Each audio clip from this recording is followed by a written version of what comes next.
जम्मू के अरनिया और सुचेतगढ़ सेक्टर में पाकिस्तान ने सीज फायर का उल्लंघन किया। इंटरनेशनल बॉर्डर पर रात 8 बजे पाकिस्तानी रेंजर्स ने अचानक गोलीबारी शुरू कर दी। इसमें बीएसएफ का एक जवान और एक महिला घायल हो गई। न्यूज एजेंसी पीटीआई को बीएसएफ के एक अधिकारी ने बताया कि पाकिस्तान ने भारत की 5 चौकियों पर फायरिंग की। पाकिस्तान रेंजर्स ने रिहायशी इलाकों में मोर्टार के गोले भी दागे। इससे घरों की दीवारें ढह गई। दोनों तरफ से सुबह 3 बजे तक फायरिंग होती रही।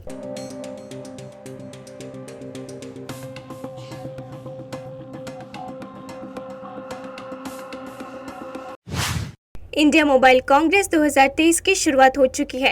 कार्यक्रम का उद्घाटन प्रधानमंत्री नरेंद्र मोदी ने किया। उद्घाटन समारोह में प्रधानमंत्री मोदी ने कहा, हमें गर्व है कि दुनिया जल्द he made in India phone का इस्तेमाल करेगी। बता दें कि सैमसंग गैलेक्सी Z Fold 5 और एप्पल्स iPhone 15 सीरीज जैसे प्रीमियम स्मार्टफोन का निर्माण भारत में किया गया है और वैश्विक बाजारों में बड़ी मात्रा में इन फोन्स का निर्यात भी किया जा रहा है। प्रधानमंत्री ने कहा कि भारत अब दुनिया का दूसरे सबसे बड़ा मोबाइल निर्माता है। कि पूरी दुनिया मेड इन इंडिया फोन्स का। केंद्रीय इलेक्ट्रॉनिक्स और आईटी मंत्री अश्विनी वैष्णव ने कहा कि 9 सालों में भारत के टेलीकॉम सेक्टर की तस्वीर पूरी तरह बदल गई है। उन्होंने कहा कि भारत एक दूरसंचार प्रौद्योगिकी डेवलपर, निर्यातक और लीडर के रूप में उभर रहा है और दुनिया आज भारत की ओर आशा से देख रही है। केंद्रीय मंत्री ने इंडिया मोबाइल कांग्रेस 2023 के उद्घाटन कार्यक्रम के दौरान ये बात कही। कार्यक्रम में केंद्रीय मंत्री ने प्रधानमंत्री मोदी की तारीफ की। उन्होंने कहा कि टेलीकॉम सेक्टर की तस्वीर पूरी तरह से बदल गई है और ये प्रधानमंत्री मोदी की 9 साल की कोशिशों का नतीजा है।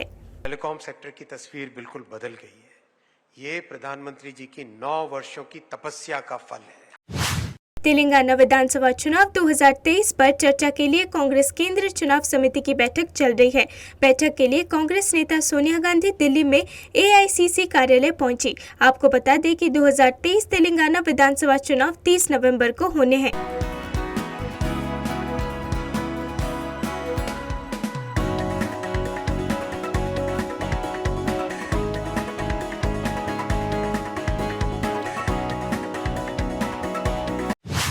केंद्रीय जांच एजेंसियों की छापेमारी पर शिवसेना नेता संजय राउत ने कहा कि अब चुनाव आचार संहिता लागू है और उसके बावजूद छापेमारी की जा रही है।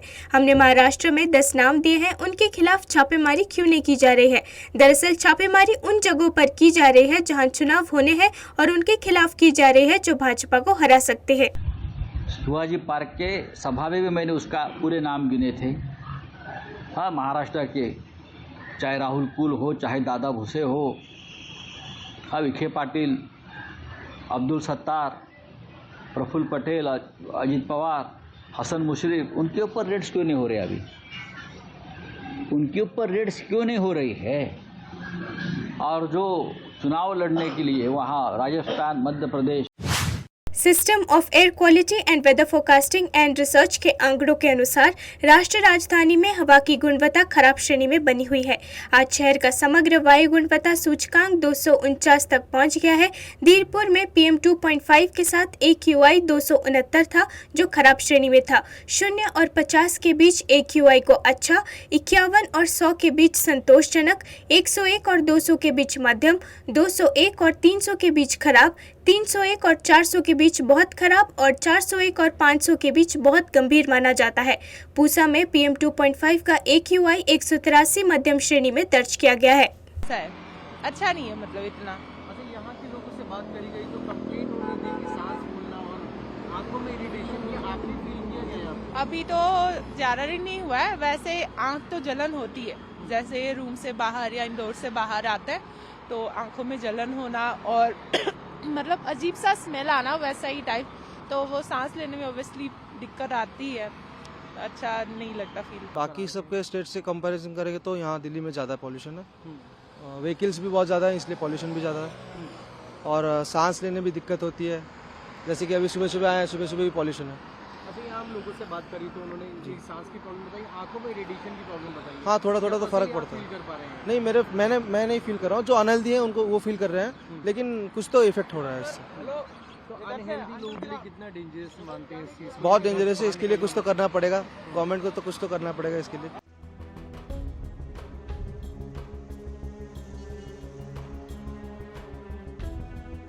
दिल्ली में काफ़ी ज़्यादा पोल्यूशन बढ़ रहा है, तो ना सांस लेने में थोड़ी प्रॉब्लम होगी। जैसे दिवाली आएंगे तो फिर काम भी बंद होंगे लोगों के, तो सरकार को इस पर ध्यान देना चाहिए थोड़ा सा।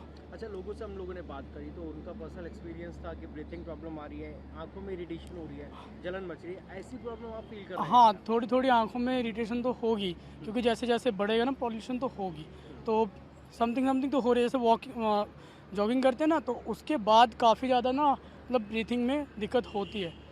अच्छा, काफ़ी टाइम से यहाँ रह रहे होंगे दिल्ली में, तो पोल्यूशन की जो समस्या हम लोग जो है हर साल फेस कर रहे हैं, तो क्या लगता है आपको? हर साल गवर्नमेंट कुछ ना कुछ चीज़ें लेकर आती है, ग्रैब सिस्टम होता है, लाइट बंद, इंजन बंद, गाड़ी करवा देते हैं रेड लाइट पे जी, और भी है ऑड इवन जैसे जी, मामले, ऑड तो इवन। ये सब आपको लगा कि इम्पैक्ट कर रही हैं ये चीज़ें? कुछ हद तक कर रही है इम्पैक्ट, क्योंकि जो भी पॉलिसीज बनती हैं वो करती हैं, बट मोस्टली जो पॉलिसीज बनती हैं ना वो पेपर रहती हैं, इम्प्लीमेंट नहीं हो पाती। तो सरकार को चाहिए कि उनको इम्प्लीमेंट करे और अच्छे से इम्प्लीमेंट करे, तो काफ़ी ज़्यादा पोल्यूशन रिड्यूस हो सकता है दिल्ली में। और दिल्ली में तो करना ही पड़ेगा, क्योंकि ये मतलब बहुत ज़्यादा पॉल्यूटेड सिटी है और क्राउडेड एरिया भी ज़्यादा है, इसलिए। रीज़न क्या मानते हैं पॉल्यूशन का? पॉल्यूशन का रीज़न कई तरीके से होता है। जैसे अभी तो क्राउडेड एरिया ज़्यादा है, तो भीड़ है, इसलिए वाहन तो ज़्यादा हैं। दिल्ली के नियर बाय फैक्ट्रीज भी काफ़ी हैं, और जो हरियाणा और पंजाब में प्याली जलती है, तो वो मेन रीज़न होता है इसका पॉल्यूशन का दिल्ली में। उस साइड से जो हवाएं चलती है उत्तर की तरफ से, वही।